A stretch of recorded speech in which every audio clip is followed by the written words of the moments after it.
Hello viewers, বাঙালির food চ্যানেলে তোমাদের সকলকে জানাই অনেক অনেক স্বাগত।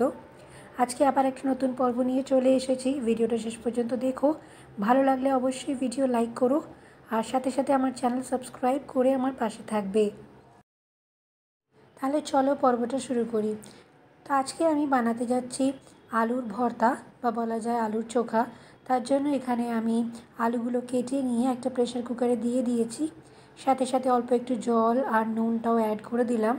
এবার প্রেসার কুকারে ঢাকনা লাগিয়ে দিয়ে প্রায় 3টে মতন হুইসেল দিয়ে দিয়েছি।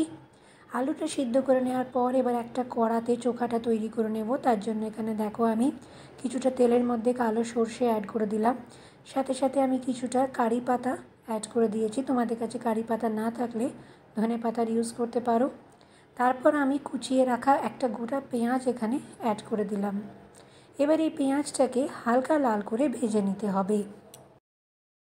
আজকে আমি যে রেসিপিটা তোমাদের সাথে শেয়ার করছি আলুর ভর্তা, এটা যদি এইভাবে বানানো যায় তাহলে কিন্তু গরম ভাত ডালের সাথে খেতে খুবই সুস্বাদু লাগে আর কোনোভাবেই কিন্তু আলাদা কোনো তরকারির প্রয়োজন হয় না। দেখো এখানে আমি অল্প একটু হলুদের গুঁড়ো আর স্বাদ অনুযায়ী নুনটা দিয়ে দিলাম, দিয়ে এবার ভালো করে মিশিয়ে নিচ্ছি আর পেঁয়াজটাকেও সাথে সাথে ভেজে নিচ্ছি। তো এখানে দেখো পেঁয়াজটা কিন্তু হালকা লাল করে ভাজা হয়ে এসছে। এবার দেখো একের পর এক আমি কী দিয়ে দিচ্ছি। তো এখানে পেঁয়াজটা ভাজা হয়ে যাওয়ার পর অ্যাড করে দিলাম কুচিয়ে রাখা কাঁচা লঙ্কা। তোমরা চাইলে পরে কিন্তু শুকনো লাল লঙ্কাটাও ব্যবহার করতে পারো কাঁচা লঙ্কার সাথে সাথে, কিন্তু কাঁচা লঙ্কাটা কিন্তু অবশ্যই একটু কুচানো দেবে, তাতে টেস্টটা অনেকটাই ভালো আসবে।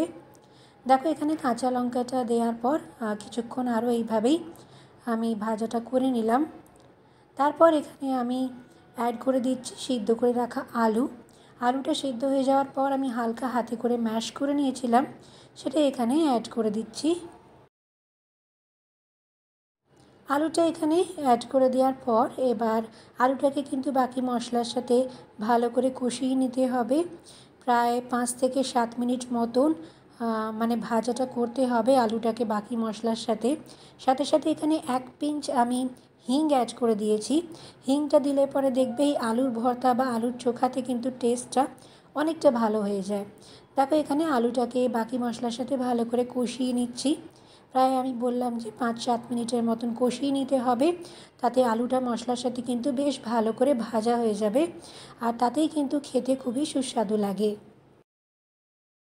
আলুটা ভালো মতন ভাজা হয়ে গেছে, ঠিক সেই সময় আমি কুচানো একটু ধনেপাতা দিয়ে এবার আলুর সাথে মিশিয়ে নিচ্ছি আর প্রায় আরও কিছুক্ষণ একটু ভেজে নিলেই আমাদের আলুর চোখা বা আলুর ভর্তা একদম গরম গরম তৈরি হয়ে যাবে। যেহেতু নুনটা আমি আগেই মিশিয়ে দিয়েছি তাই জন্য এক্সট্রা আর নুনটা অ্যাড করছি না। তো এখানে দেখিয়ে দিচ্ছি তোমাদের, দেখো কত ভালো করে আমাদের আলুর ভর্তাটা ভাজা হয়ে গেছে। তাহলে চলো গরম গরম এটা পরিবেশন করে দিচ্ছি। তাহলে বন্ধুরা আজকের এই আলুর চোখার রেসিপি যদি তোমাদের ভালো লাগে তাহলে অবশ্যই আমার ভিডিও লাইক করে চ্যানেল সাবস্ক্রাইব করবে আর চোখ রাখবে আগামী পর্বে। ফিরে আসছি খুবই শীঘ্রই।